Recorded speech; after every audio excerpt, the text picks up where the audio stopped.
The fully automatic polar-type testing system has been designed for the running of tensile tests on elastomer specimens such as for tire rubber.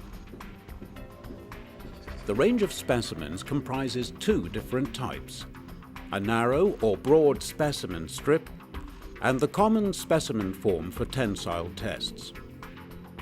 As an additional specimen type, there is the so-called identifier, which does not represent a specimen, but simply serves as a carrier plate for the barcode. The specimen settings for the 4 specimens of the test series following in the test sequence are defined with this barcode. The testing unit consists of the following single components: the robot with gripper finger for the transport of the specimens to the different stations, the 16 specimen magazines for 40 tensile test specimens each, the barcode scanner, including identifier station, the specimen centering station, the thickness measurement station, the specimen marking station, the material testing machine with a maximum force of 5 kilonewtons, the temperature chamber, which is integrated into the test area with a temperature range of -40 to 150 degrees Celsius, an interim magazine for the pre-tempering of the specimens, the pneumatic specimen grips, the optical extensometers for the running of tensile tests, and the waste boxes for the tested specimens.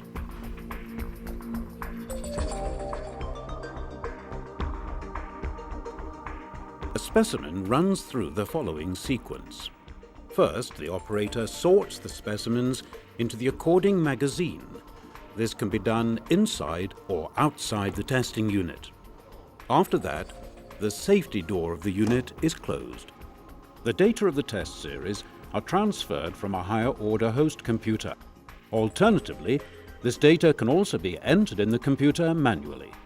The starting of the unit is triggered with the button on the operator panel. The robot takes the first specimen from the magazine and transports it to the identifier station.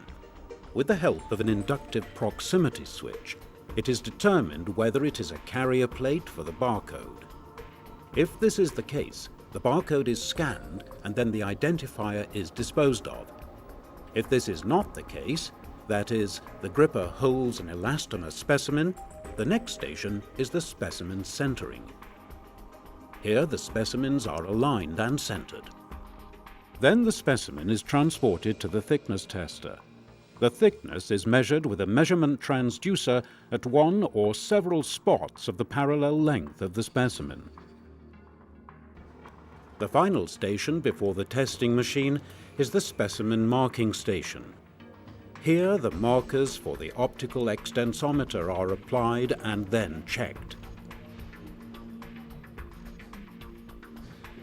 Then the specimen is transported to the testing machine and introduced into the temperature chamber through a slot.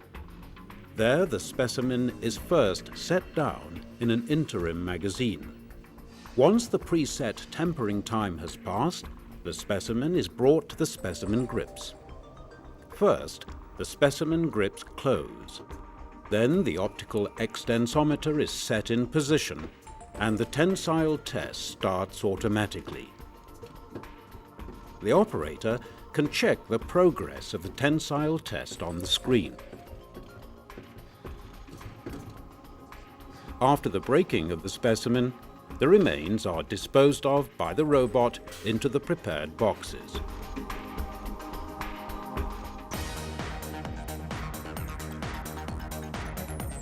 Several specimens are run in parallel within the system. In extreme cases, one specimen can overtake another one within the system. This has a positive effect on the rate of tested specimens. Due to the arrangement of the device in a circle with the robot at its center, enlargement is possible at any time. For example, it is no problem to integrate a hardness tester or a specimen weighing system. With the test system, manual testing is possible at any time. There is no need for retraining, as for both manual as well as for automatic operation, the Test Expert software is used.